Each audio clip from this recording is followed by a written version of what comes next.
turunkan. Kan turunkan banyak, mesti harus itu. Assalamualaikum warahmatullahi wabarakatuh.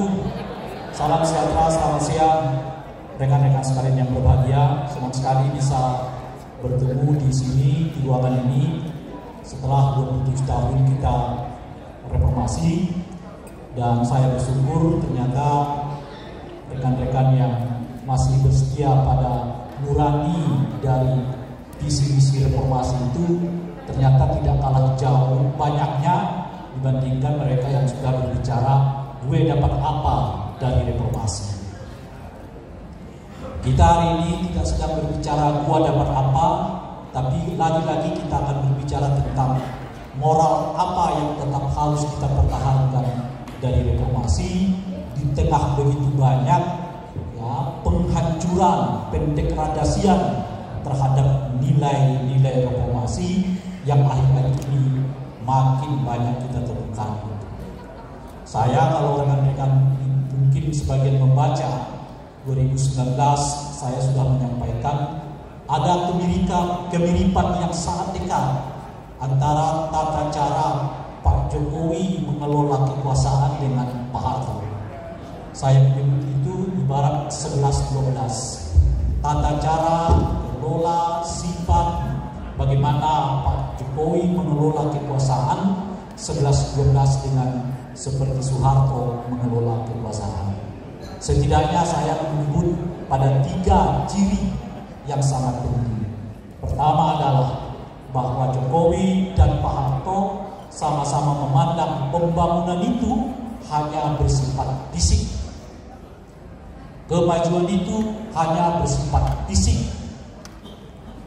Itu yang paling penting bagi mereka. Ada puskesmas yang sekarang diulu-ulukan, ada impres yang sekarang dijadikan sebagai legitimasi untuk memberi gelar pahlawan kepada Pak Harto. Sama seperti dengan Pak Jokowi menyebut ya kesejahteraan itu berhubungan dengan WUSH, dengan apalagi tol, dengan IKN dan sebagainya. Nah, yang kedua di antara mereka ini adalah tujuan jauh lebih penting dari cara.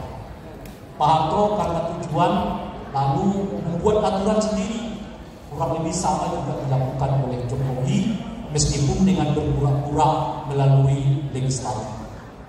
Revisi undang-undang KPK cuma 6 bulan, pembuatan undang-undang Omnibus Law kurang lebih 6 bulan, padahal asalnya sampai hampir ribuan. Lagi-lagi itu menggambarkan kepada kita ya, tujuan jauh lebih penting daripada cara.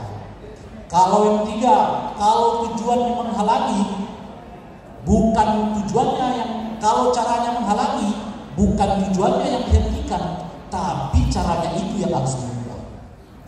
40 tahun kata undang-undang calon presiden dan wakil presiden itu menghalangi anak dia untuk maju sebagai calon wakil presiden. Apa yang terjadi? Undang-undangnya diubah.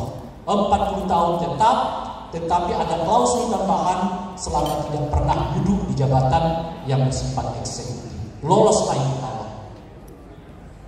Jadi kita tunduk bukan pada tujuan, tapi kita tunduk bukan pada cara, tapi tunduk kepada tujuan. Sehingga dengan begitu apa yang kita alami sekarang kurang lebih sama seperti yang kita alami di zaman Orde Baru, dan di tengah-tengah itulah terjadi demoralisasi, dehumanisasi, sebab bagi mereka tujuan manusia yang jadi korban, demokrasi yang jadi korban tidak penting selama tujuannya masih bisa dicapai. Oleh karena itulah kawan-kawan sekalian, di sini dengan tegas saya mengatakan saya menolak dengan cara apapun memberi gelar pahlawan kepada Soeharto. Kenapa saya katakan begitu? Sebab tidak boleh ada darah tertumpah untuk pembangunan. Tidak boleh ada harkat dan martabat manusia disepelekan demi pembangunan. Tidak boleh nyawa manusia dihargai sebatas bangunan fisik. Cara berpikir yang seperti itu jelas tidak beradab. Cara berpikir yang seperti itu jelas bertentangan dengan nilai-nilai Pancasila yang menyebut dengan tegas manusia yang adil dan beradab. Di zamannya Pak Harto, di era Orde Baru, kita boleh berselisih tentang angka, tapi mungkin tidak ada yang bisa membantah lebih dari ratusan ribu orang nyawanya tidak bisa dipertanggungjawabkan, meninggal, mati tanpa diketahui apa yang jadi faktor mereka harus mati dan meninggal. Dan ratusan ribu itu, bahkan ada yang menyebut jutaan, sekarang ini mau ditawar dengan soal bahwa puskesmas ada, bahwa impres ada, bahwa nilai tukar saat itu lebih baik. No, saya tidak bisa kompromi terhadap orang yang menukar nyawa demi pembangunan fisik. Oleh karena itulah kawan-kawan sekalian, saya dengan tegas mengatakan menolak. Yang kedua, kita ini bangsa yang menurut saya surplus dengan pahlawan, tapi minus tindakan kepahlawanan. Dalam catatan saya, mungkin nanti bisa dikoreksi oleh kawan-kawan yang lain, setidaknya per tahun 2023 terdapat hampir 200 pahlawan yang disematkan oleh negara terhadap orang per orang. Tapi mohon maaf Bapak-Bapak Ibu sekalian, bukan untuk meremehkan pahlawan-pahlawan kita, bukan untuk mengungkit pahlawan-pahlawan kita, tidak sama sekali. Tapi yang saya mengatakan, dengan banyaknya pahlawan yang disematkan kepada begitu banyak orang, apakah tujuan berbangsa dan bernegara kita tercapai? Apakah tujuan bangsa dan negara kita seperti sila kelima, keadilan sosial bagi seluruh rakyat Indonesia itu tercapai? Apakah moralitas bangsa kita lebih baik? Apakah keadaban kita sebagai bangsa lebih baik?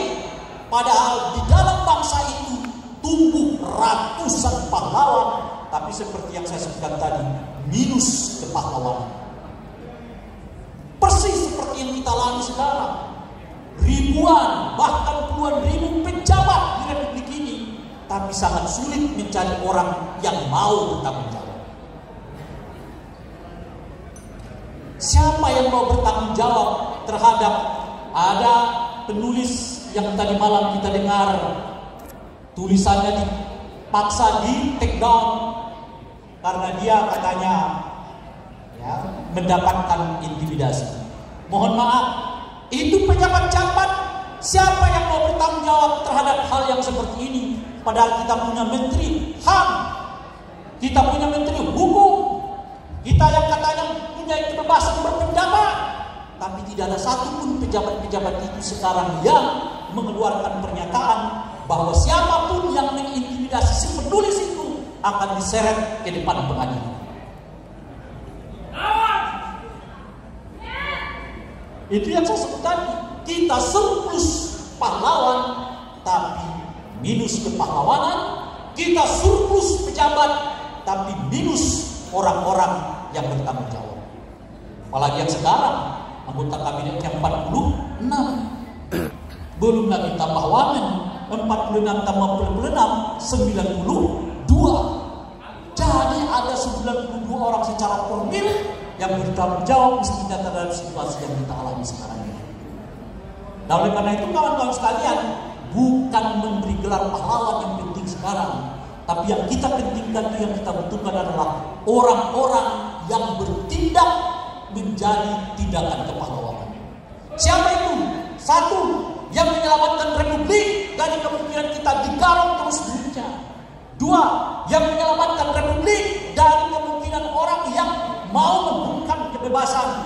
Tiga, dari orang menyelamatkan Republik dari kemungkinan menarik kita kembali ke era Orde Baru, era kekelaman.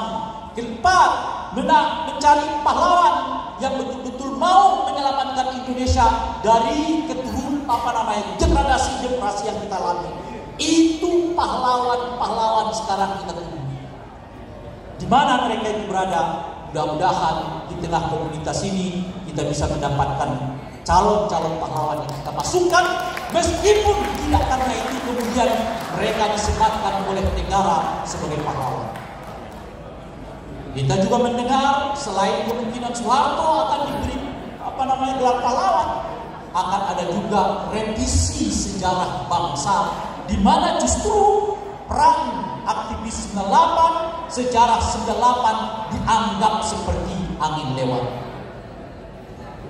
Saya kira saya setuju dengan banyak sejarawan yang mengatakan menolak terhadap buku revisi sejarah yang akan dibuat oleh Menteri Kebudayaan. Kenapa? Karena itu pertama, seolah-olah membuat Soeharto bukanlah seperti yang disebutkan di dalam kalimat yang kedua. Tidak ada persoalan soal kehilangan nyawa yang hampir mencapai 1 jutaan itu. Tidak ada katanya di dalam rencana pembuatan buku itu.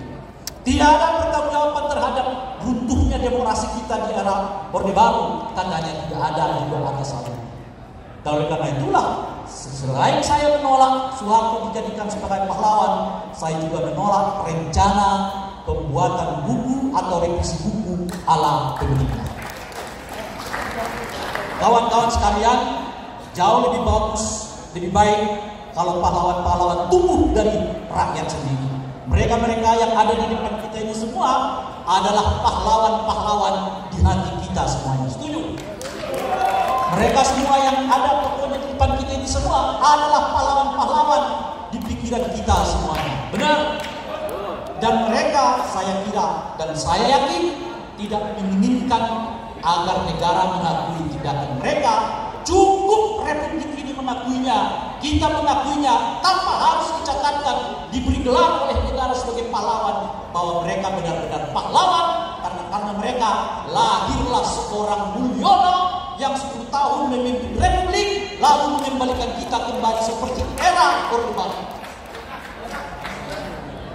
Dan sebagai pertanggungjawaban kita kepada kawan-kawan kita yang di depan ini, kita tetap mau mengatakan menolak semua keinginan untuk kembali ke era Orde Baru. Kita menolak Dewi Fungsi ABRI, Dewi Fungsi TNI yang mungkin akan kembali. Kita menolak perilaku-perilaku korup yang makin juga merajalela di hadapan kita bersama-sama.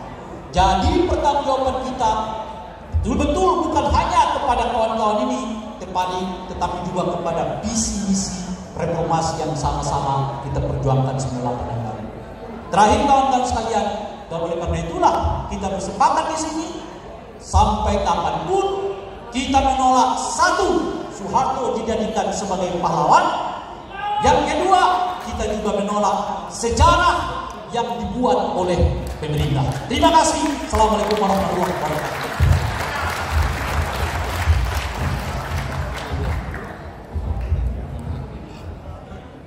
Menyenangkan.